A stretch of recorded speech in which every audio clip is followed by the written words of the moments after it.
So a good question has arisen. Why are people so crazy obsessed with inconsequential and unimportant things? Think politics, think sports teams, and fly fishing, and all kinds of nonsense that people talk about. Well, I sort of try to take a biological approach to these kinds of things. It's not the last place to look, but I think it's a pretty good first place to look. So a good question has arisen. Why are people so focused on such inconsequential trivia, and why are they so obsessively focused on inconsequential trivia? Well, I think, a fertile area of study, which I lack the time and quite probably the mathematical expertise to pursue, would be, there's a lot, and maybe lots of work has been done in this that I'm sort of not aware of. But I think it's very interesting to think of the biological aspects of evolution. In other words, what got you killed in a tribe and what got you advanced in a tribe. And to see the degree to which that has become what we call culture. And I suspect that it's a very, very close relationship. It's a very tight relationship, or as my daughter would say, tight. Because you can't just say it, you have to act it out. So, look at something like sports. Well, sports is training for war, and also sports is a way of striving to give people the capacity to conquer each other without violence. So, in lots of resource situations, it's win-lose, right? If I cut down the tree and use it to make my log cabin, you cannot cut down the same tree and use it for your log cabin. And so there's a lot of very important calculations and conflict resolutions that had to be developed prior to the free market, where you could sort of bid. Now, of course, even in the free market, it's a win-lose situation a lot of times. Now, the majority of them are win-win situations, but I just remember this from my own career. If I'm interested in selling a product to a particular company and they only need one, and, sort of big stuff that I was selling would be only one, well, the issue would be that they'd only buy one, and we'd be up against our competitors, and our competitors would have the all of that sort of stuff, and we wouldn't be able to make our own sale at the same time. So there's lots of win-lose. So how do you deal with win-lose in this kind of situation? It's a very important question. It's a very, very important question. Sports is a way of striving to do that. Religion, in a weird way, I think, also strives to do that. How do you resolve conflicts over land? Well, in some ways you just slug it out. In the way olden times, you just sort of kill each other. But in more modern times, i.e. with the rise of religion, you would go to the priest, you'd pray to God. There'd be some way of trying to resolve these disputes without just slaughtering each other. And religion would be not too bad a way of doing that. So the question of morality, or how do you live, or what is right and what is wrong, there's a way of answering that in a biological sense. In other words, there's a way of answering that in a way that minimizes outright slaughter of other people. And it's called religion, and it's called statism to some degree.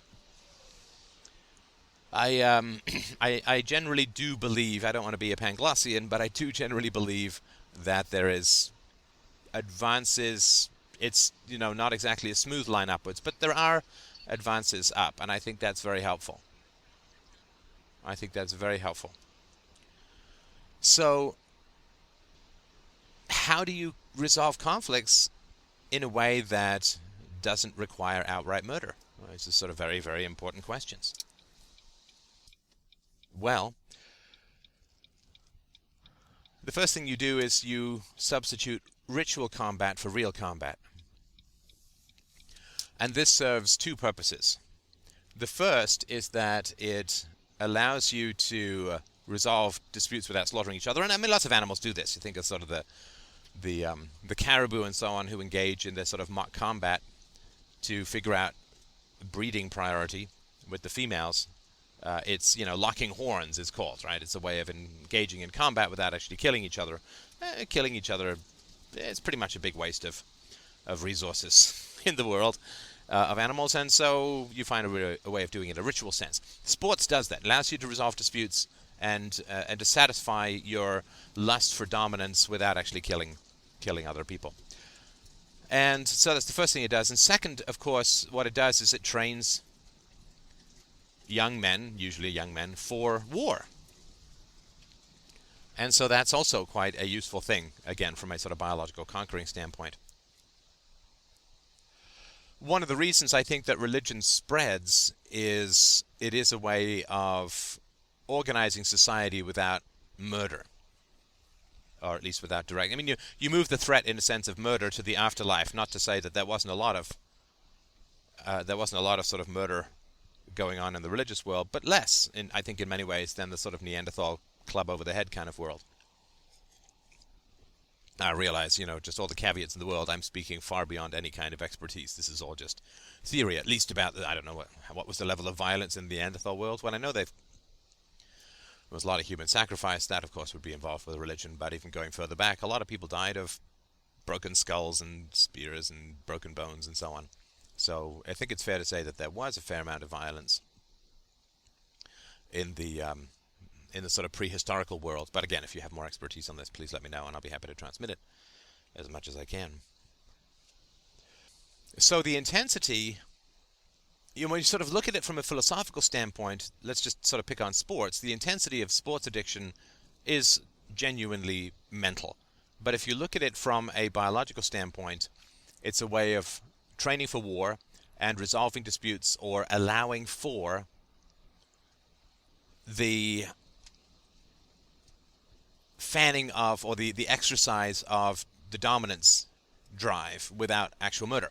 So for instance, I mean, if you look at something like duels, well, duels does result in the death of someone, but it results in the death of fewer people than before. But the reason I would imagine that duels gained any kind of popularity was because it prevented clan reprisals.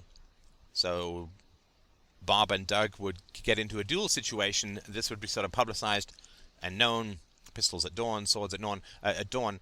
And what would happen is the clan would know that this was a challenge put down, a challenge accepted. And what would happen then is one of them would die, but the clan would not view it the same way as a surprise murder. Bob, who died, had a fighting chance. He voluntarily agreed to get into it. So it lowered the sort of Hatfields and McCoys clan reprisals. That was the big escalation, right? Some guy pisses you off, you club him over the head, and then his brothers come after you, your brothers go after his brothers, and next thing you know, there's just a bunch of weeping women all around, and the clan is kind of toast.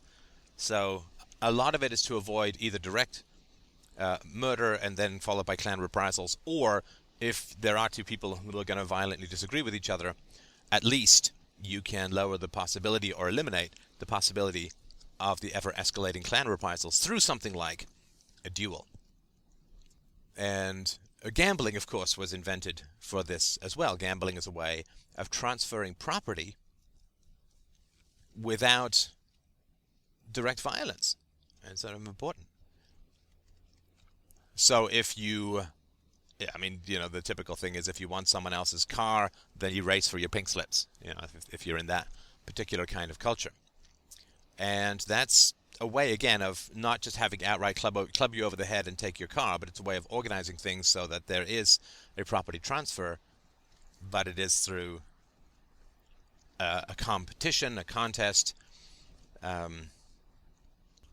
What's it? In one of my favorite movies, Room with a View, there's a scene where Freddie Honeychurch's friend is over and they're giving money to a woman, and the woman wants to give the money back, and the guy says, "Flip you for it, Honeychurch," and they're going to flip a coin to figure out who gets the money. It's kind of it's a game, but it's a way. Again, it's a way of transferring resources where there's an alternative to murder and theft.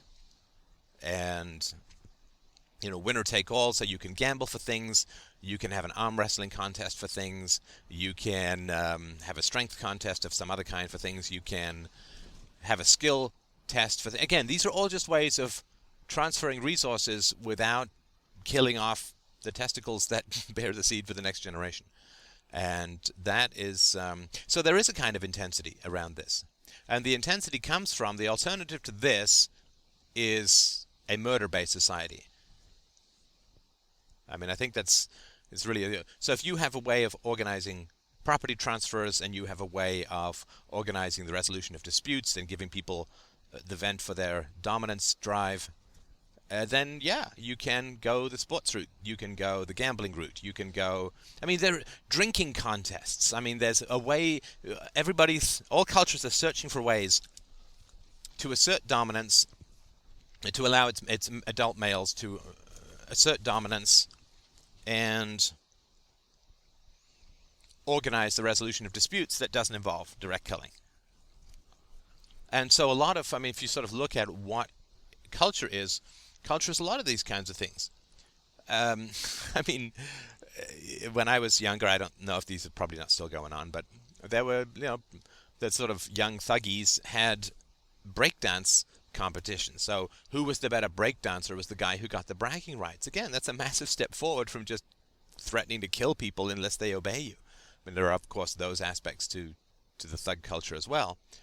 But this is what people did. Rapping is, again, a way of, because rapping is all about braggadocio, right? It's all about I'm the greatest that ever was, and so on. Again, this is a way of allowing people to assert dominance through, verbal domination, through verbal abuse, through verbal bragging, that doesn't involve actually just killing people. Because, the tribe puts a lot of resources into raising children. And so if children grow up and the dominance drive ends up with them all getting killed, or half of them getting killed, that's a massive loss relative to some other tribe that's found a way to organize these things without direct murder. And again, from a sort of violence reduction standpoint, if you mock sports or you point out how ridiculous sports are, people kind of get tense, right? They get kind of tense because deep down they get that this is the best way in a non-philosophical society to organize conflict resolution and the drive for dominance. And to understand, when I say conflict resolution, I don't mean sort of win-win. I just mean a way of getting people to cool off without killing each other. And, I mean, jousting, a way step better up than direct war or duels. I mean, jousting, you get some bruised ribs or a broken rib, but you won't die. You won't at least die from getting a joust through the chest. Joust? Are they called joust? Big harpoons? Yeah, it's got to be called jousting. I'm thinking of the video game. God help me, I'm such a geek. Anyway. Because if you say, well, the sports are ridiculous, well, obviously sports are ridiculous.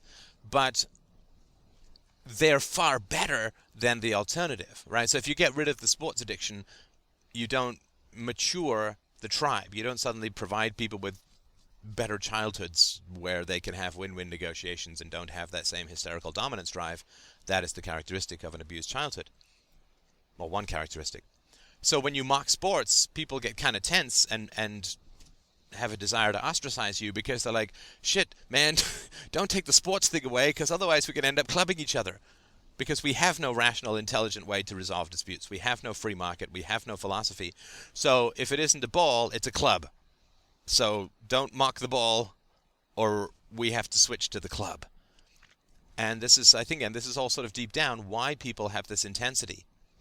And it's obviously crazy. It's obviously irrational when you look at it philosophically, but when you look at it biologically, it kind of makes sense. Now, I, of course, have spent a fair amount of... Well, I've spent a few minutes here and there roundly attacking the sports thing. And that's because it really is not needed anymore, because now we have a pretty free market, right? And once we have a pretty free market, we have alternatives far superior. And we have philosophy 2,500 years ago, right? I mean, we have philosophy, we have reason, we have all of this kind of good stuff. And so because of that, we don't really need this. In fact, it's counterproductive now. It's counterproductive now to have this stuff. And so I would say that now is the time to sort of really diminish the sports thing, because a substitute, doesn't solve the problem. So if you graduate from thumb sucking to cigarettes, that doesn't mean that then cigarettes are okay. I mean, it's still a big problem. And if you get the idea. So a substitute doesn't solve the problem. It may be an improvement, right? So sports is an improvement over clubbing people over the head in terms of what it does, but it doesn't actually bring people to reason. It just brings them a little bit further away from murder.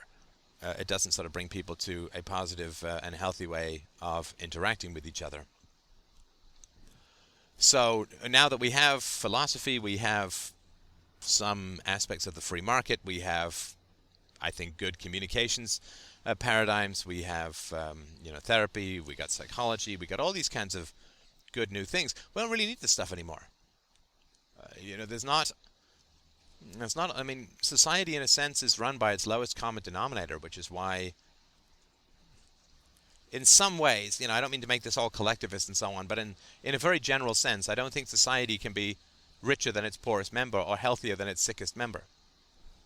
And I've sort of explained that before I get the yowls of collectivist tripe coming from everyone, which, I can sort of understand, but let me sort of explain what I mean. I certainly don't mean that everyone has to have the same income, but if a child is raised in a society and is horribly abused, and that society, the people in that society, in that family, in that building, in that church, in that school, the friends, the aunts and uncles, if they don't sort of intervene to do something about the abuse, then the child is going to grow up very likely unwell, with intense, deep, and pathological psychological problems.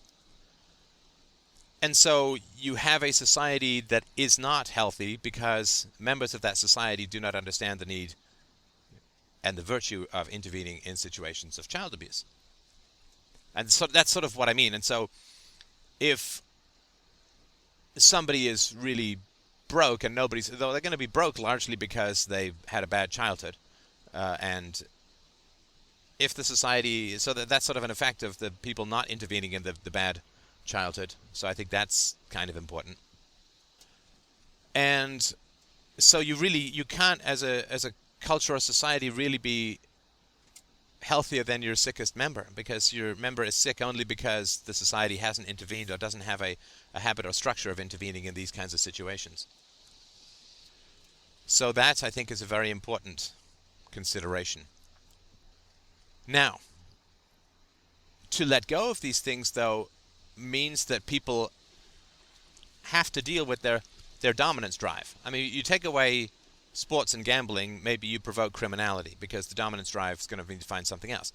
Now, in order to have people deal with their dominance drive, they're going to need to pursue some pretty intense self-knowledge. Because, of course, the dominance drive is driven by humiliation. It's driven by, why do people seek out or believe that win-lose negotiations or win-lose dominance paradigms are the way that they must live? Well, because that's what they experienced as a child. That's what they experienced as a child. Continually, was win-lose interactions with parents and other adults. So a typical example is, I'm right because I'm an adult. That's a complete win-lose situation.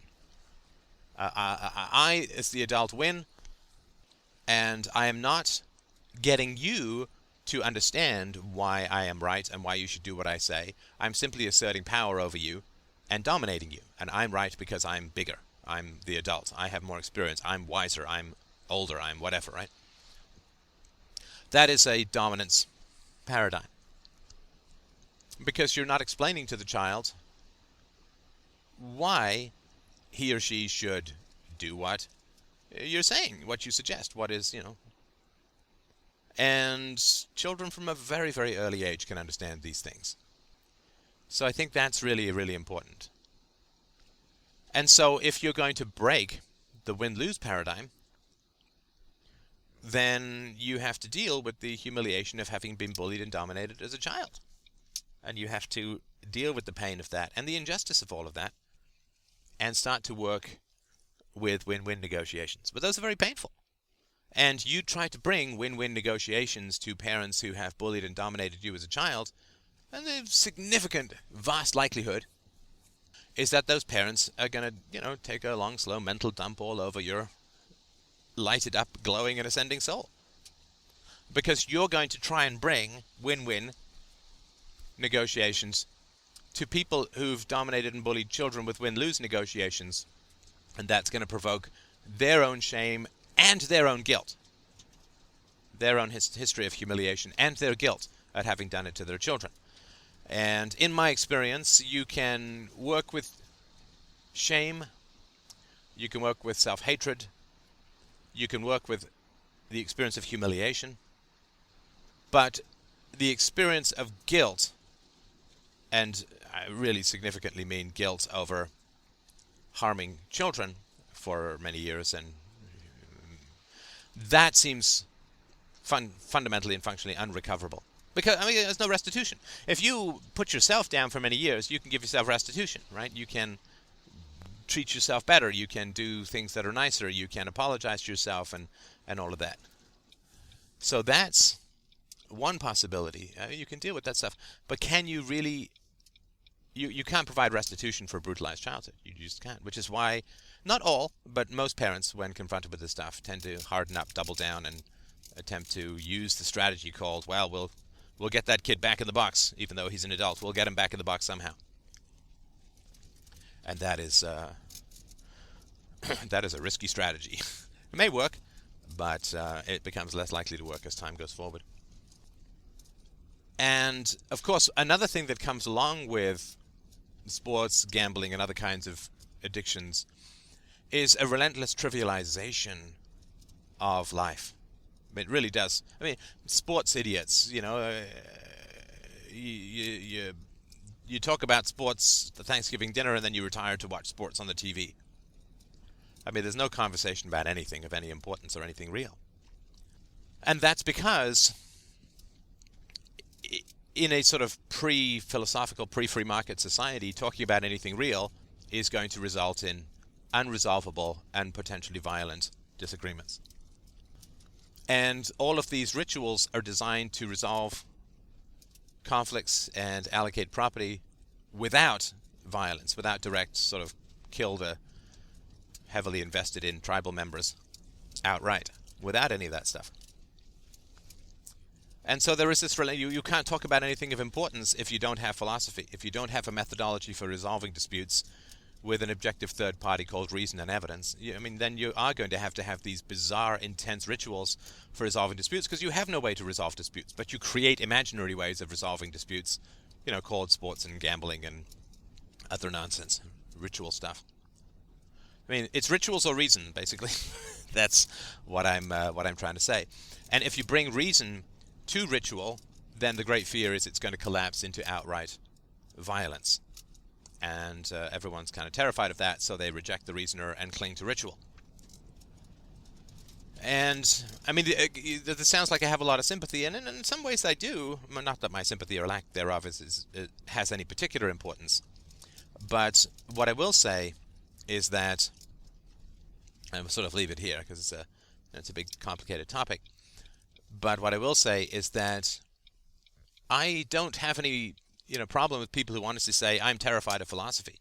I really feel the urge to blah, blah, blah, right? But the people who just sort of mock it and ad hominem and all that, I think they're particularly problematic, because one of the ways that they are pretending to resolve disputes is through an appeal to pseudo-philosophy. And that, of course, is religion and other forms of moral control. And that is pretty hypocritical, and that I have much less patience with. In the short run, yes. In the long run, not so much. Thank you so much for listening. Look forward to donations. I love you guys all so much. I'll talk to you soon.